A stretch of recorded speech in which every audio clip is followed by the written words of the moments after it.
예수님의 이름으로 기도합니다. 아멘. 평안들 하셨습니까? 우리 앞뒤 좌우로 한번 인사하겠습니다. 평안하셨습니까?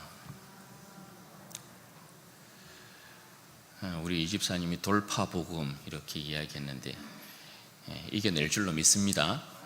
우리는 이 힘들고 어려운 시간을 반드시 돌파해낼 줄로 믿습니다. 여러분, 돌파한다라고 할 때는 어떤 장벽들을 돌파하고 이기고 나간다 할 때는 사실 거대한 힘이 필요합니다. 거대한 힘이 없이는 우리 앞에 있는 장애물들 절대 돌파할 수 없어요. 그죠?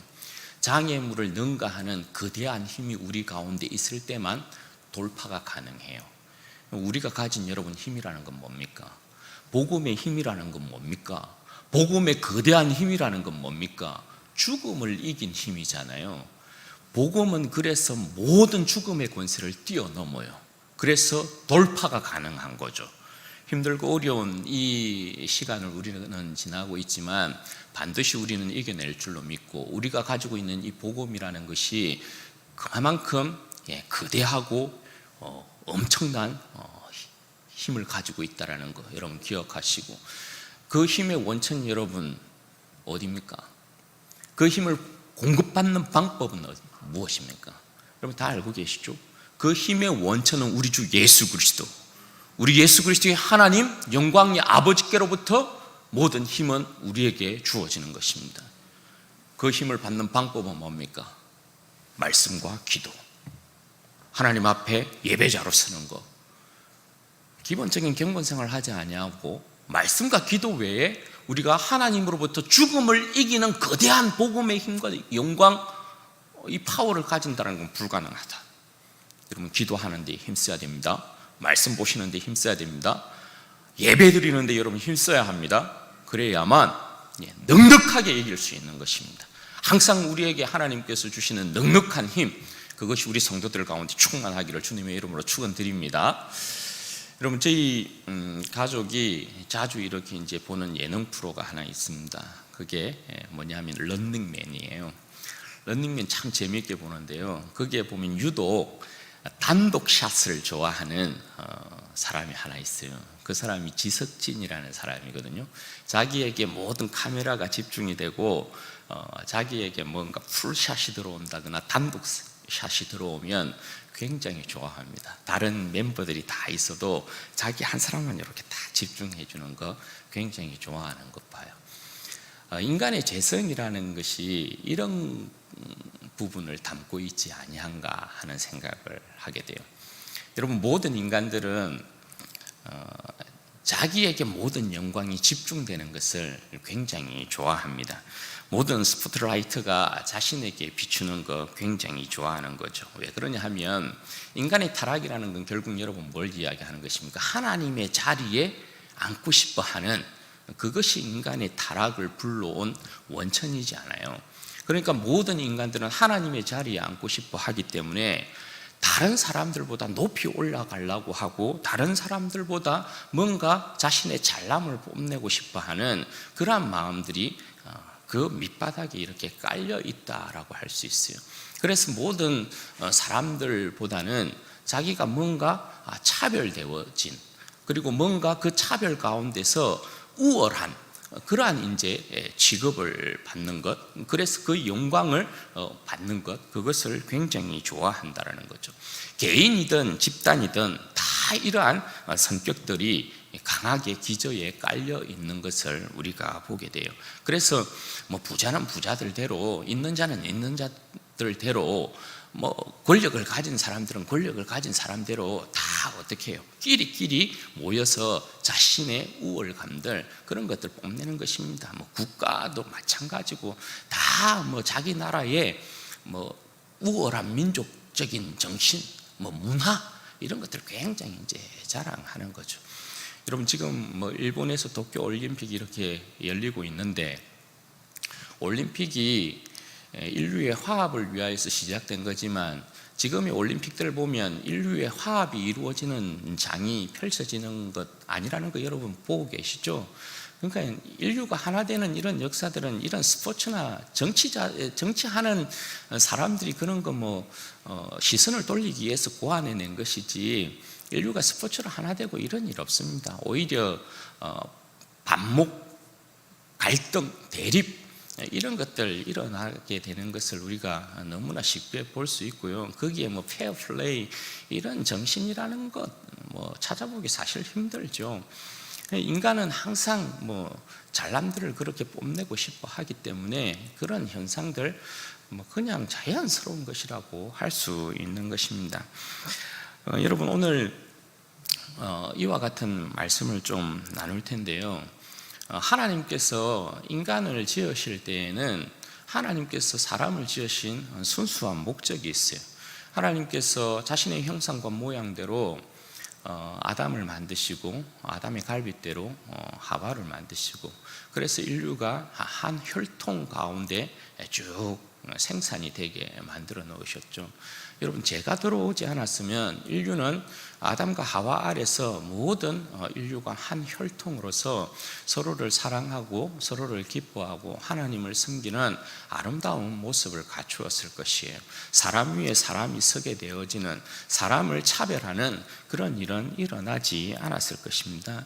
그런데 인간의 타락으로 말미암아 사람 위에 사람이 앉게 되어지는 그러한 일들이, 불행한 일들이 발생하게 되고, 그로 말미암는 수많은 어떠한 갈등들, 차별들, 그런 부분들이 결국은 인간의 어떠한 평화들을 깨버리는 그러한 현상들, 그래서 사람이 사람을 종으로 부리는 현상들, 힘을 가지고 있는 자들이 연약한 자를 억압하고 부려먹는, 착취하는 그러한 현상들이 인류에게 이렇게 나타나게 된 것이죠.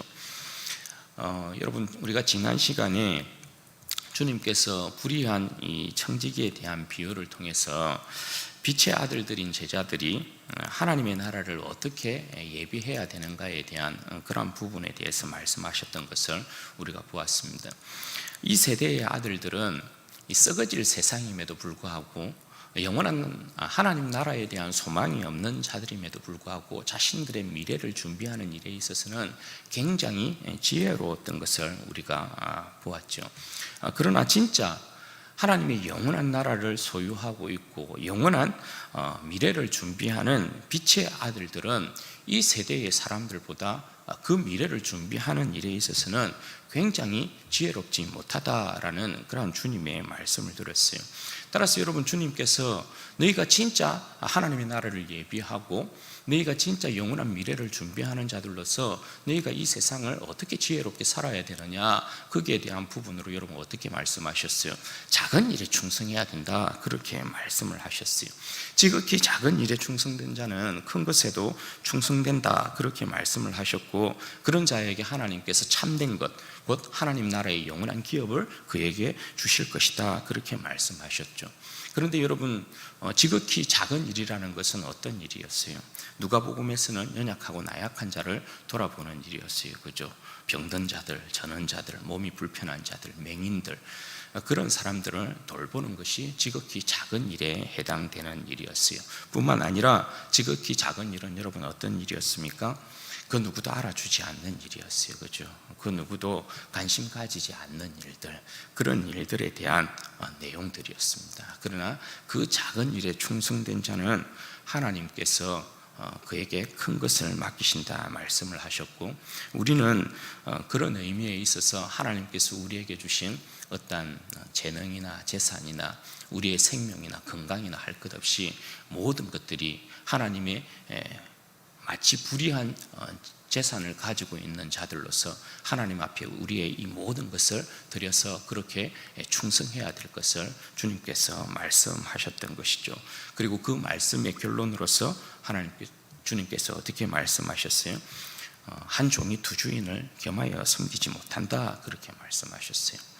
하나님께 절대 충성해야 되는 종들이, 청지기들이 주인에게 충성해야 될 온전한 마음이 쪼개어지고 만몬에게 충성되면 그렇게 해서는 안 된다. 주님의 영광을 위해 사용해야 될 돈을 가지고 주님 앞에 절대 충성하지 못하면, 주님을 온전히 사랑하여서 충성하지 못하면 어느새 만몬의 종이 되어 있는 모습을 발견하게 될 것이다. 그렇게 주님께서 말씀하셨던 것이죠.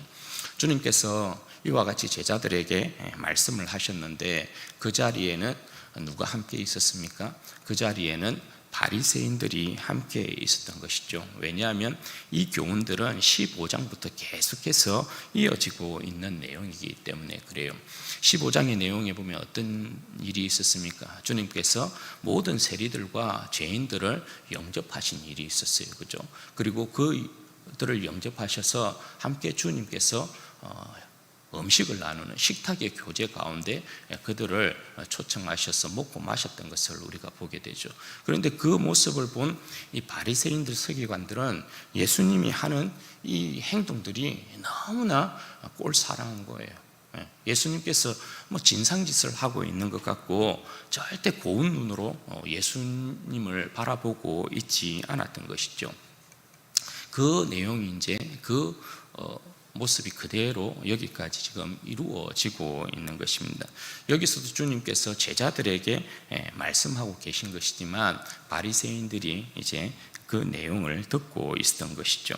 그런데 주님께서 오늘 이와 같이 불의한 청지기에 대한 내용을 가지고 쭉 설명을 이렇게 하니까 바리새인들이 그 내용을 듣고 여러분 어떻게 반응을 합니까? 14절 말씀에 보면 바리새인들은 돈을 좋아하는 자들이라 이 모든 것을 듣고 비웃건을 이렇게 이야기하고 있어요. 바리새인들이 주님께서 말씀하시는데 그냥 비웃어 버립니다. 여기서 여러분 비웃는다 이 표현은 뭐냐면 코를 지켜둔 것을 이야기하거든요. 코를 지켜둔 것은 뭘 이야기하냐면 그 당시에 저들의 풍습에 있어서는 굉장히 경멸적인 행동을 보일 때 코를 지켜야 되는 거예요. 우리도 왜 사람이 어떻게 이렇게 이야기를 하면 그 사람의 말이 택도 없다라고 할 때 어떻게 합니까? 콧방귀 끼잖아요. 그런 거 하잖아요. 그들에게 있어서도 코를 이렇게 지켜둔다는 건 그 사람이 말한 거기에 대하여 동의하지도 않을 뿐더러 굉장히 경멸하는 그런 이제 모습을 나타내는 것입니다. 여러분 바리새인들이 주님께서 말씀을 하셨는데도 불구하고 콧방귀를 꼈어요. 답이 있는 사람들일까요? 없는 사람들일까요? 주님의 말씀 듣고 콧방귀 끼면 답 없는 사람들이에요. 우리가 여러분 결과적으로 보면 어때요? 주님의 말씀을 듣고도 콧방귀를 뀌었던 이 바리새인들이 결국은 예수님을 십자가에 못 박아 죽여버립니다. 그리고 그들이 받는 여러분 저주가 뭡니까? 말로 다 하지 못하죠. 주님의 말씀을 듣고도 콧방귀 뀌면 답이 없어요. 마찬가지거든요, 여러분. 하나님의 말씀이 선포될 때 그 말씀을 아멘으로 받지 않냐고 콧방귀 껴버리면 여러분 답 없는 것입니다. 이 바리새인들이 예수님에게 보이신 이 행동은 이 사람들에게는 답이 없다. 아니 예수님의 말씀에 있어서 교훈을 받지 아니하면 도대체 어디에 가서 이 사람들은 교훈을 얻는다라는 거예요? 어디에서 이 사람들은 진리의 말씀을 듣고 생명을 얻는다라는 것일까요? 그래서 이 사람들은 답이 없는 거예요. 그런데 여러분 바리새인들이 예수님의 말씀을 듣고 코를 지켰던 이유, 콧방귀를 낀 이유가 여러분 뭡니까? 이 사람들은 돈을 사랑했기 때문이다 이렇게 이야기를 해요. 여러분 바리새인들이 돈을 사랑한 이유는 그럼 뭘까요? 이 사람들이 처음부터 만몬의 종이었기 때문에 돈을 사랑한 것일까요? 그렇지 않죠. 이 사람들은 모세의 제자들 아니겠습니까? 모세의 율법이 하나님을 경외하며 살아가는 사람들에게 약속하고 있는 게 뭐예요? 가나안 땅의 부요함이잖아요. 신명기에 보면 우리가 그런 내용 참 좋아하잖아요. 신명기에 보면 여러분 어떤 내용이 약속되어 있어요? 하나님을 경외하며 살아가면 성읍에서도 복을 받고 들에서도 복을 받고 자녀와 토지와 소산과 짐승의 새끼가 복을 받고 강주리와 떡 반죽 그릇이 복을 받고 들어가도 복을 받고 나가도 복을 받고 너무 좋다 그죠? 이런 복 우리 다 원하잖아요. 그 신명기에서는 이런 복을, 하나님을 경외하며 살아가는 백성들에게 이러한 복이 있을 것이다 이렇게 약속하고 있단 말이에요. 그럼 여러분, 하나님을 경외함 가운데 땅에서 이런 복을 받으면, 아니 성읍에서도 복을 받고 들에서도 복을 받고 자녀, 토지, 소산, 짐승의 새끼까지 복을 받고 반죽, 광주리 이런 곳에도 여러분 복을 받고 들어가도 복을 받으면 자연스럽게 뭐가 될까요? 부자가 되는 건 당연하고죠. 부자가 되는 건 자연스럽게 부자가 돼요. 따라서 여러분, 부자로 산다라는 건 뭐예요? 하나님을 저 사람이 경외한 자였구나, 그것을 증명하는 것이 돼요. 그러니까 구약의 백성들은 부자로 사는 게 뭐예요? 진짜 하나님을 경외함 가운데 저 사람은 하나님을 경외한 것이 뛰어난 사람이다, 그렇게 인정을 받았단 말이에요. 그러니 여러분, 돈이 모인다라는 건 좋은 겁니까? 나쁜 겁니까? 돈이 모인 건 당연히 좋은 것이죠. 그러니까 돈을 사랑할 수밖에 없는 것이에요. 그런데 여러분, 지금 예수님의 교훈은 뭐예요? 너희가 부자 될 생각하지 말라라는 거예요. 돈이 모이면, 돈이 들어오면 그것 가지고 어떻게 하라는 거예요? 지극히 작은 일을 위해 사용하라, 그렇게 말씀을 하신단 말이에요. 바리새인 입장에 있어서는 자신들의 재산을 가지고 가난한 자들, 몸 불편한 자들, 전원자들, 맹인들을 위해서, 고아나 과부들을 위해서 조금씩은 이렇게 하나님의 사랑 나눌 수 있어요. 그래서 여러분, 이스라엘 백성이 오순절이 되면 밭을 가지고 있는 사람들은 전부 다 보리를 매지 않았죠. 어떻게 합니까? 모퉁이는 남겨줬잖아요. 그래서 고아나 과부들, 객들, 그런 사람들도 함께 절기에 참여할 수 있도록 모퉁이는 베지 않았던 것이거든요.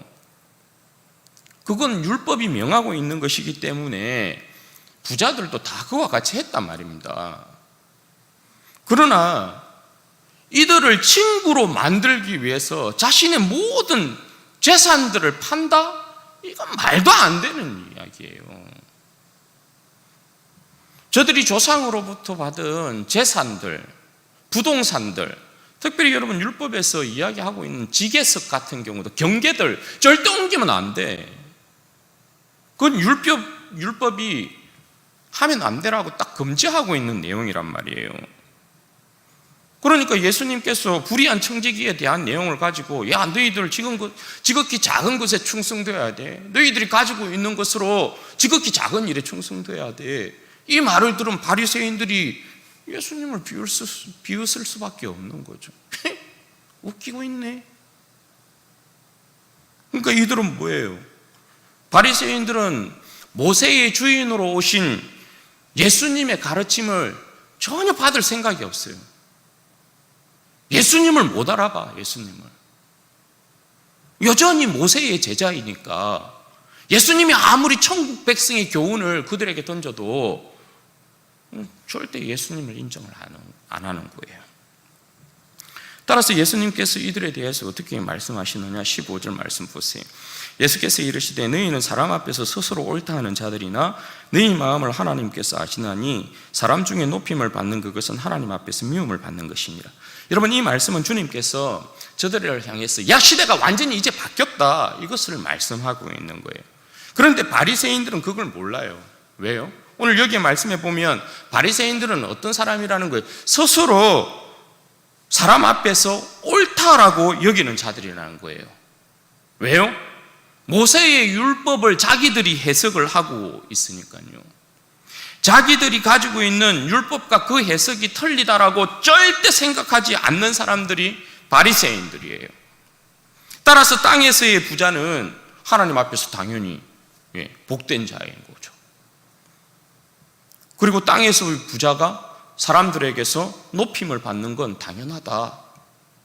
모세의 율법을 쫓아가고 있는 사람들이기 때문에 그게 당연한 것으로 여겨지고 있다는 거예요. 그리고 여러분, 이들이 마음 깊은 곳에서 가지고 있었던, 저들에게 드러나고 있지 않지만 저들이 예수님의 이 교훈을 받지 않고 있는, 여러분 또 하나의 이 숨어 있는 이유가 있죠. 그게 여러분 뭘까요? 이 사람들은 기득권을 놓을 생각이 없는 거예요. 저들은 여전히 뭐예요? 갑질하고 싶어요. 이 사람들은 여전히 사람들로부터 존중받고 싶어요. 명성 얻고 싶어 해요. 구약의 이 질서가 그들에게는 기득권이기 때문에 이걸 절대 놓고 싶지 않은 거예요. 그러니까 하나님께서 어떻게 해요? 저들의 마음을 다 아신다 이렇게 이야기해요. 그런데 예수님께서는 분명히 어떻게 이야기합니까? 너희들이 사람 앞에서 옳다함을 받는 그 모습은 하나님 앞에서, 지금은 시대가 바뀌었기 때문에 하나님 앞에서는 미움을 받는 것이다. 예수님 때문에 시대가 바뀌었다라는 거예요. 하나님은 원하시는 게 뭐예요? 하나님께서 아들을 이 땅 가운데 보내신 것은 하나님께서 처음 사람을 지었을 때의 그 목적 그대로 모든 사람이 하나님 안에서 다 한 혈통 가운데 존귀한 자로서 하나님의 자녀로서 다 어떻게 해요? 존귀함 가운데서 하나님 앞에서 평등한 생명의 복을 누리기를 원하시는 것이죠. 그런데 이 사람들은 여전히 뭐예요? 구분을 딱 지어버리는 거예요. 여러분, 구약에서 하나님께서 위계 질서를 세운 것은 인간의 타락으로 인한 무질서와 혼란을 막기 위한 것이지 항구적인 인간의 삶의 질서로 준 것이 아니에요. 그걸 아셔야 돼요.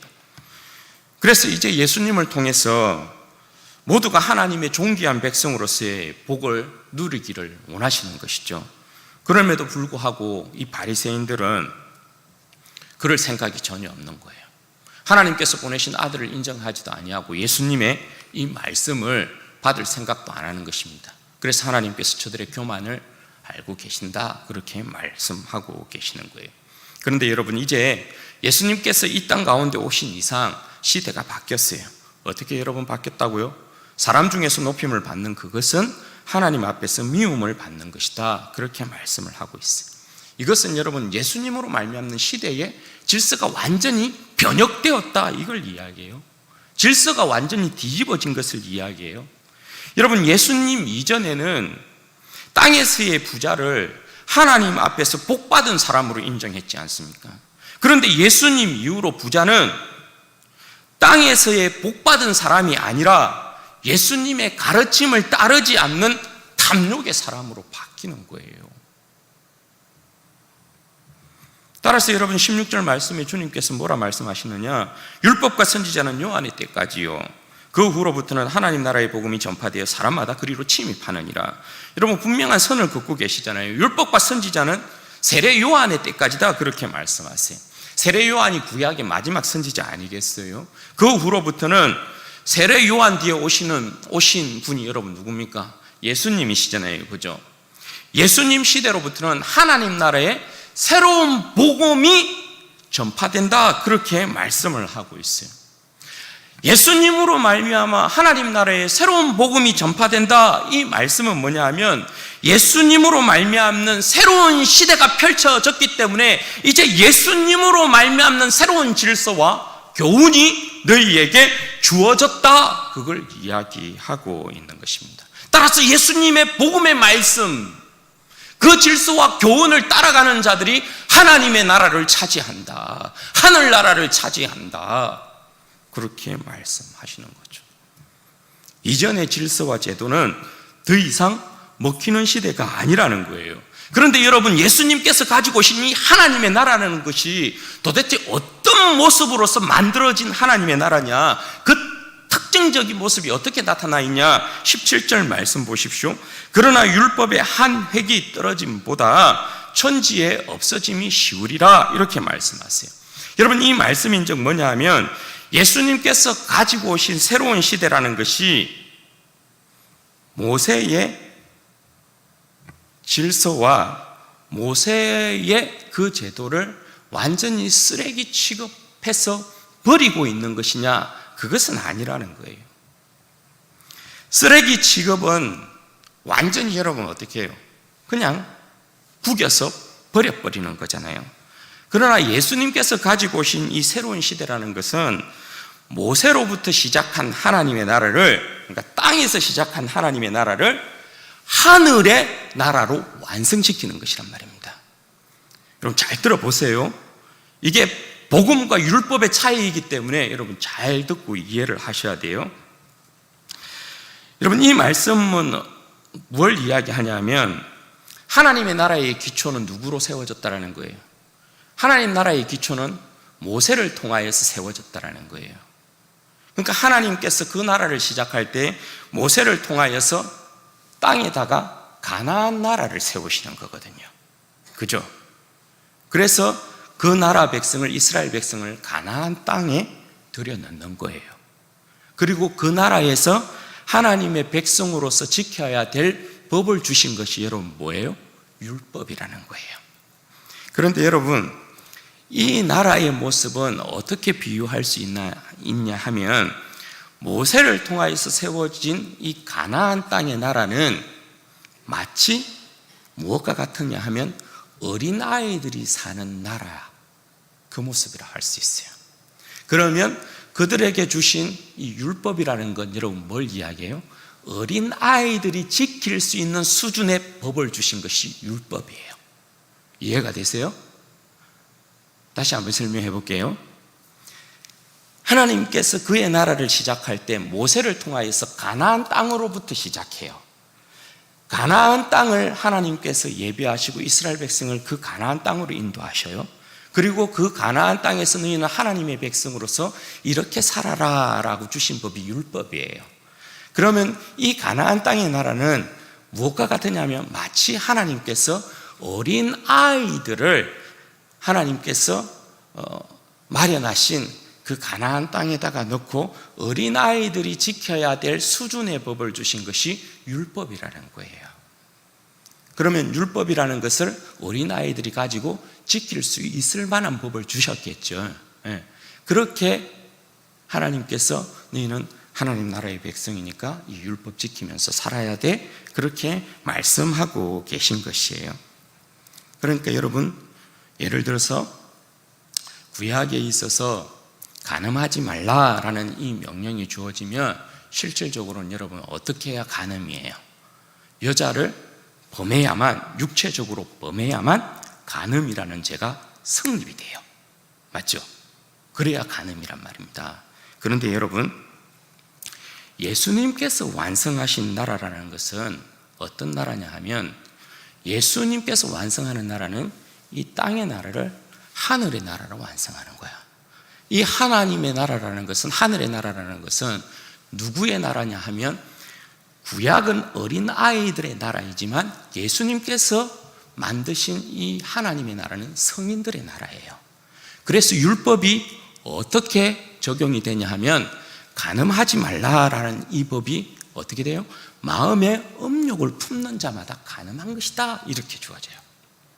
이 차이를 알겠어요? 구약은 직접적으로 육체적으로 간음이라는 죄를 저질러야 간음이야. 그런데 하나님의 나라는, 예수님의 나라는 마음으로 음욕을 품는 그것만으로도 간음이라는 거예요. 어린아이와 성인의 나라의 법이 그러니까 달라요. 하나님께서 간음하지 말라라는 이 명령을 주셨을 때 예수님께서 너희들이 음욕을 품는 자마다 간음한 자다, 이렇게 이야기하는 건 구약의 율법의 진짜 정신을 해석해서 주는 것이 절대 아니에요.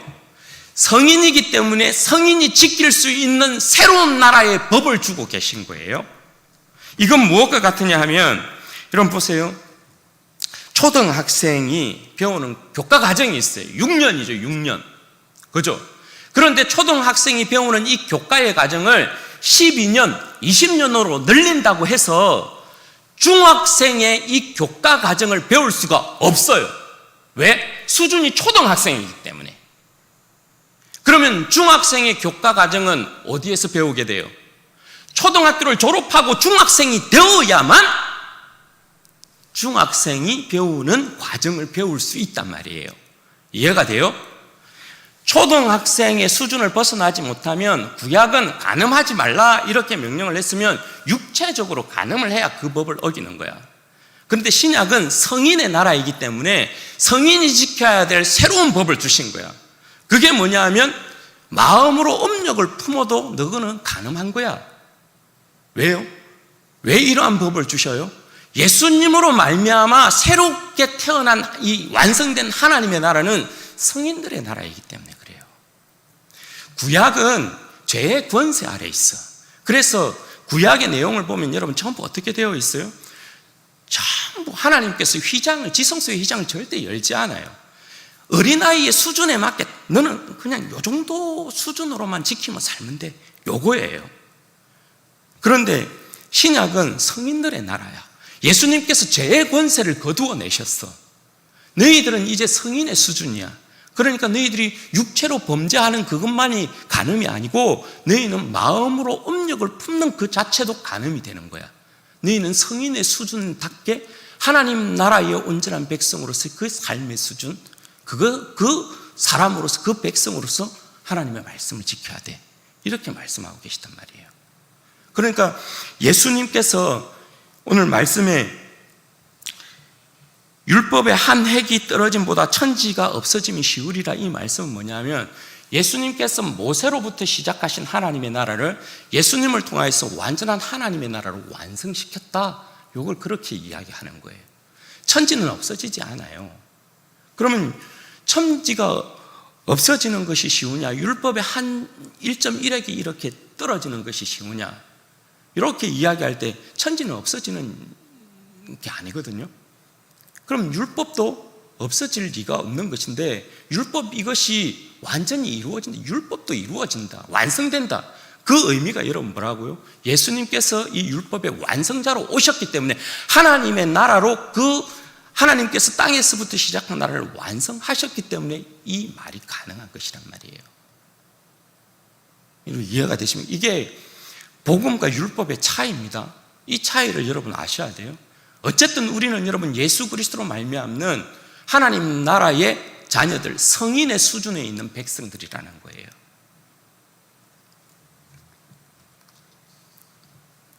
그래서 여러분, 이 나라의 특징이 뭐냐? 예수님께서 결론적으로 이야기하는 게 뭐냐? 18절 말씀 보세요. 무릇 자기 아내를 버리고 다른 데 장가드는 자도 간음하며 무릇 버림당한 여자에게 장가드는 자도 간음합니다.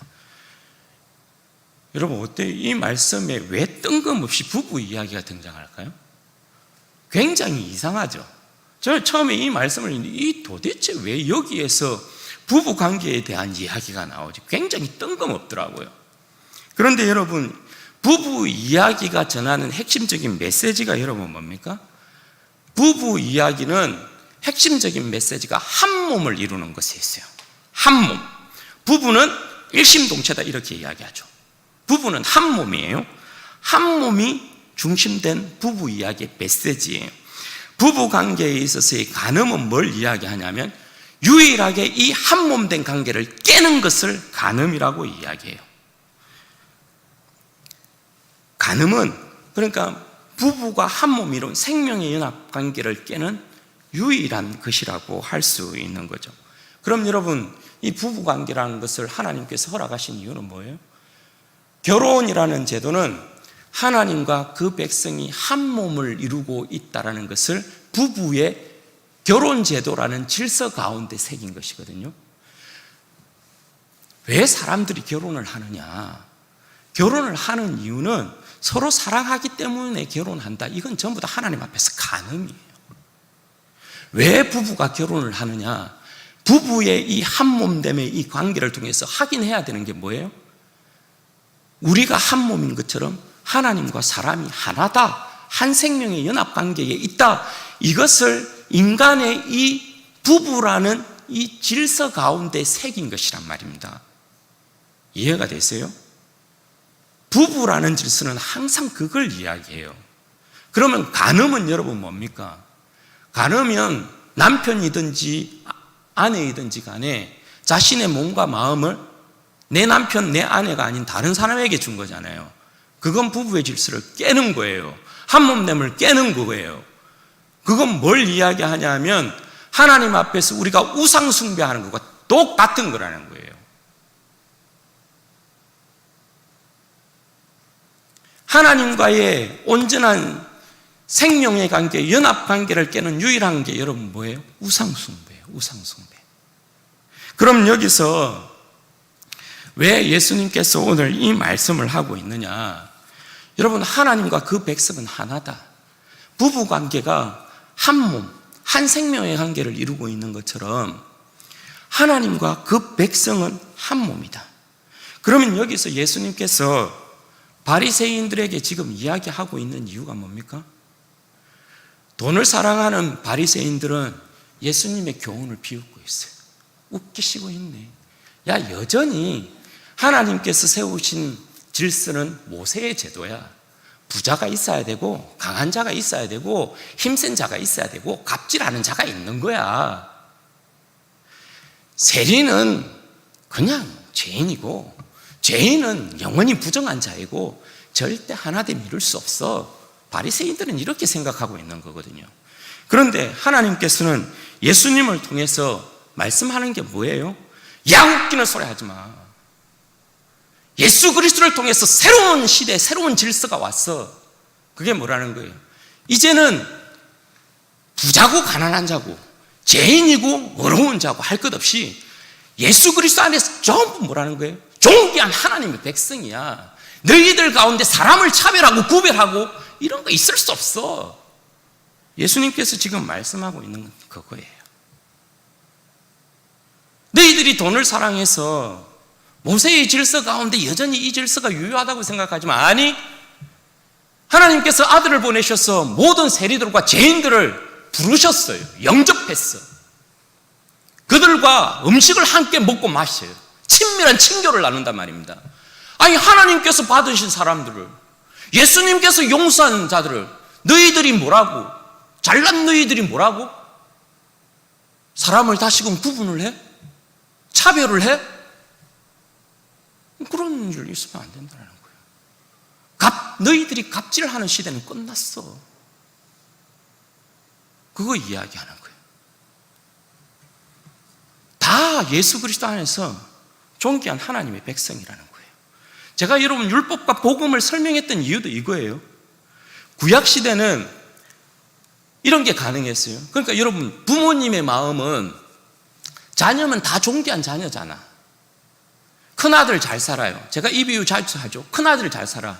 동생은 못 살아. 그럼 부모님 마음은 어떻게 했어요? 부모님 마음은 큰아들이 동생 도와주기를 바라고 부모님 앞에서 다 같이 잘 사는 걸 원해. 그죠? 그런데 여러분 보세요. 구약시대는 어떤 시대냐 하면 부모님 아래 두 아들이 있어요. 그런데 이 아들은 큰 성인이야. 그래서 이 아들은 부자로 잘 살고 있어요. 그런데 이 아들은, 작은 아들은 미성년자야. 재산이 없어. 가난해. 그런데 이 아들이 컸어요. 성인이 되었어. 그러면 성인이 되었으면 큰 아들은 어떻게 해야 돼요? 아버지께로부터 받은 유산을 얘한테 같이 나눠서 잘 살게 만들어줘야 돼. 왜냐하면 구약은 얘가 미성년자이기 때문에 큰아들에게 맡겨서 얘를 잘 돌보아줘야 돼. 이런 시대란 말이에요. 그런데 신약의 시대는 여러분 어떤 시대라고? 둘 다 성인이 된 시대야. 예수님 안에서 둘 다 성인이기 때문에 아버지의 마음은 이제 어떤 거예요? 다 잘 살아야 된다고. 다. 이해가 되시죠? 그게 신약의 시대예요. 예수님께서 지금 바리새인들에 대해서 말씀하고 있는 것이 바로 이 말씀이에요. 아들을 통해서 새로운 하나님의 나라, 땅으로부터 시작한 나라가 하늘의 나라로 완성돼. 새로운 질서가 왔어. 이제는 하나님께서 아들을 통하여서 죄인들과 세리들을 부르시고 그들도 다 함께 하나님 상에서 앉아서 먹고 마시는 배부름을 누렸으면 좋겠어요. 이걸 바리새인이 알아야 된다는 거예요. 네가 구약에서 큰아들 장자 노릇했으면 이제 하나님의 아들이 와서 새로운 질서를 만들었으면 알아보고 깨닫고, 아, 저들도 하나님께서 부르시는구나. 아들을 통하여서 우리가 함께 잘 먹고 잘 살아야지. 이런 생각을 해야 된다는 거예요. 그런데 이 바리새인들이 뭐예요? 비웃어버리는 거야. 그걸 웃기고 있네. 네가 모세보다 잘났냐? 이런 거죠. 우리는 여전히 모세의 제자인데? 예수님 답답할 수밖에 없는 상황인 거예요. 예수님 안에서는 그 어떤 백성도 차별이 있을 수 없어요.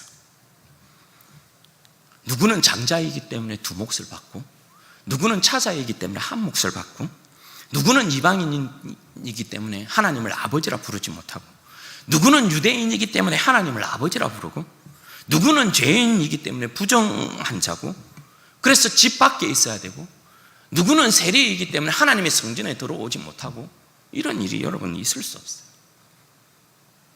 예수 그리스도 안에서의 부름은, 예수 그리스도 안의 의는 차별이 없어요. 차별이.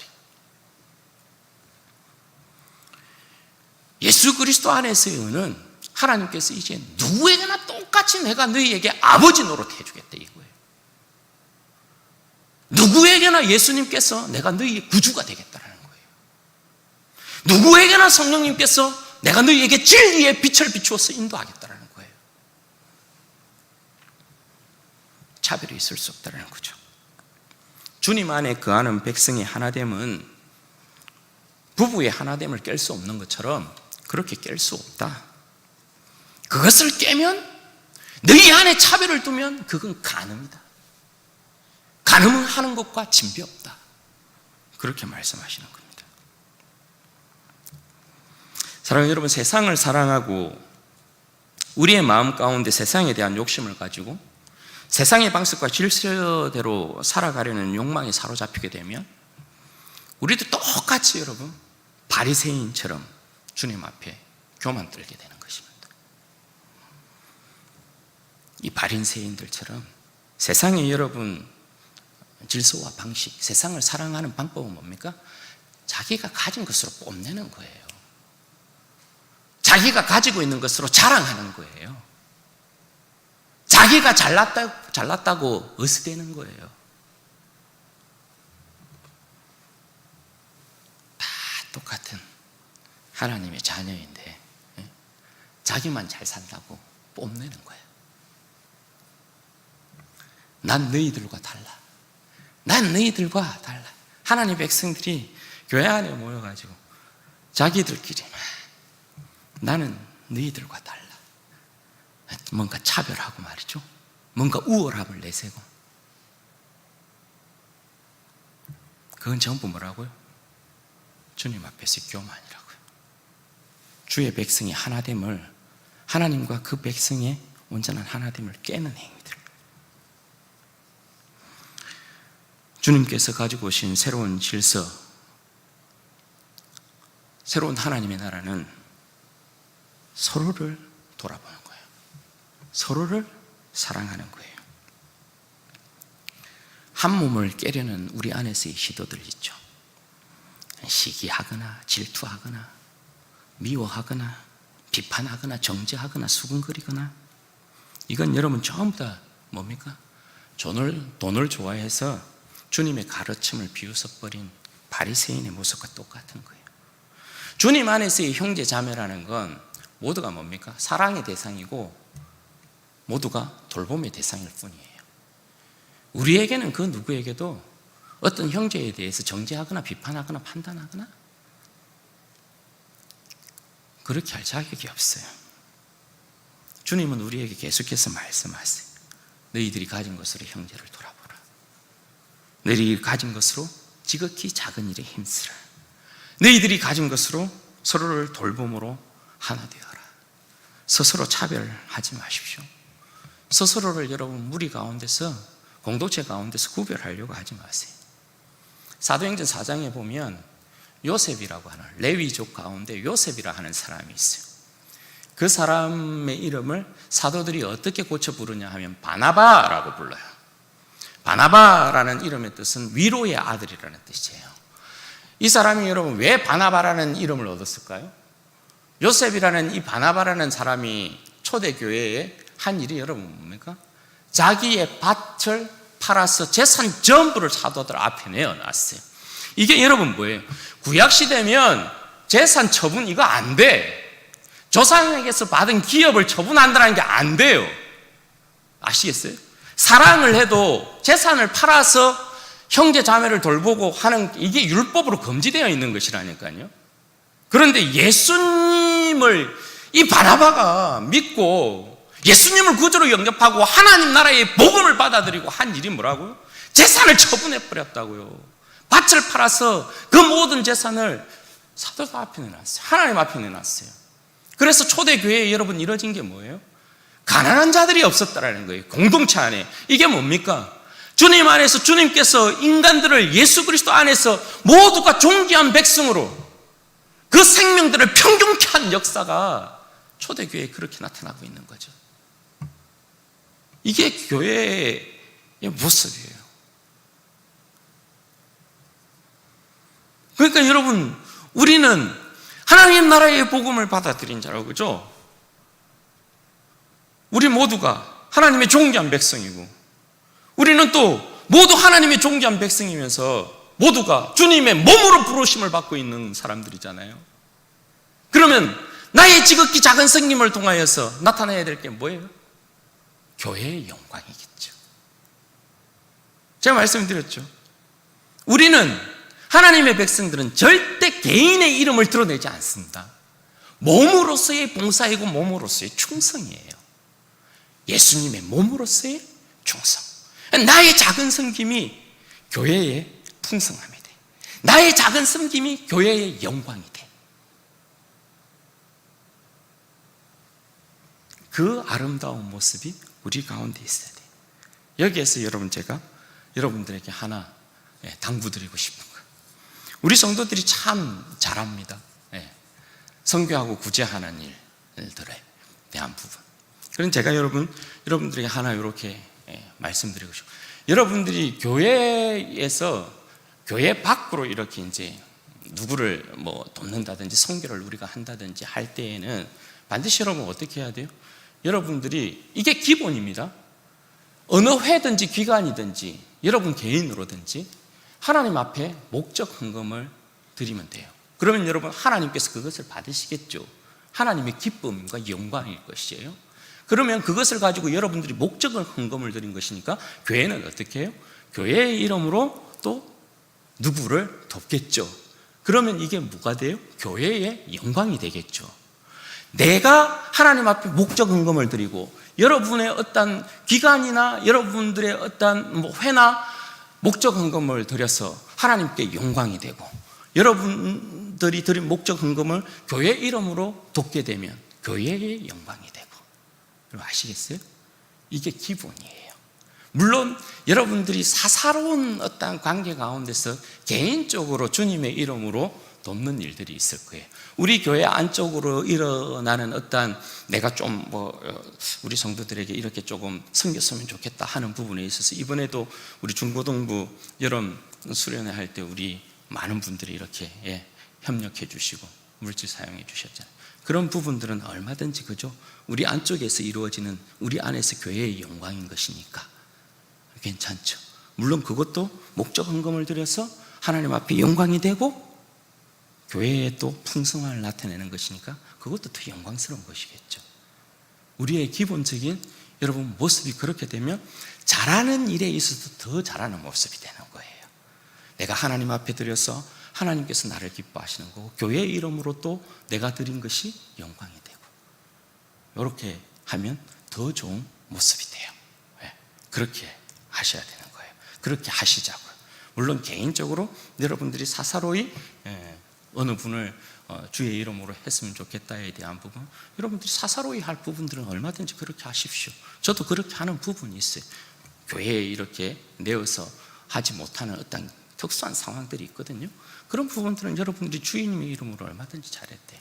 그러나 여러분, 우리의 부름 자체가 그렇게 주님 안에서의 한 몸으로 부름 받았다는 걸 기억하셔야 되죠. 그래서 내 작은 섬김이 교회의 영광이 되고 하나님께 영광이 되고 교회의 영광이 되는 그런 방법들, 그런 지혜들을 우리는 계속해서 배워나가야 되는 것이에요. 잘하고 계신 부분에 있어서 더 잘하는 부분이 되는 것이니까 여러분 이런 것들을 지혜로 받으시면 좋을 것 같아요. 제가 여러분들에게 계속해서 최근의 말씀 가운데 여러분들이 하셔야 될 적용에 있어서 여러분의 삶의 신앙에 있어서 실질적인 부분들을 계속해서 하나씩 말씀드리고 있어요.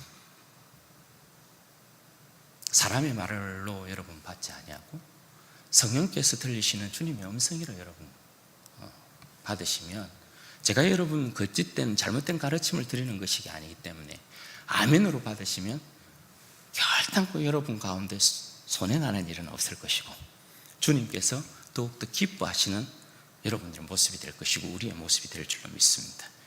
여러분, 아무쪼록 우리 모든 성도들이 주님의 이 말씀과 명령에 따라서 주님 안에서의 온전한 하나됨을 이루어내시기를 바라고 우리의 지극히 작은 충성됨을 통하여서 교회가 우리의 주님의 몸인 교회가 영광을 받게 되는 그런 풍성한 은혜의 역사가 있기를 주님의 이름으로 축원드립니다.